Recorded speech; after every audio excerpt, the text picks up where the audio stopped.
Hey, I'm Michael from DistroMike, and today we're going to be talking about, does HHC show up on drug tests? The short answer, yes. The long answer, maybe. Let me go into it a little bit further. Drug testing has a lot of different variables. All drug tests are a little bit different.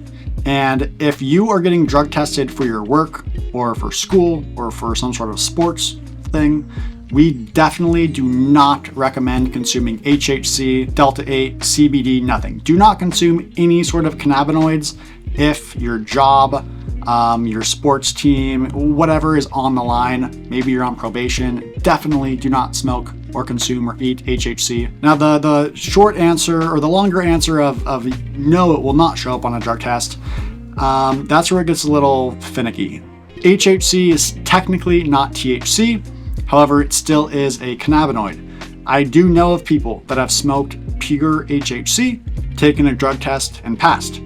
But I also know other people that have smoked HHC and failed. So there's not a true hard answer that I can give you. All I can say is, if it's a big risk, do not consume HHC, do not consume any other cannabinoids, just play it safe.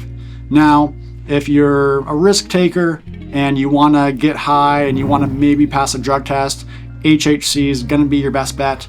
Delta-8, definite automatic failure. Delta-9, weed, cannabis, definitely an automatic failure. HHC, who knows? Shot in the dark. Maybe you pass, maybe you fail.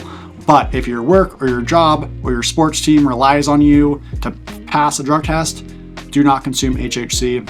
I hope that helped you. If you have any other questions, please let us know. We're DistroMike, the educational hub for everything CBD, vape, and more. Thanks for tuning in. We'll see you next time.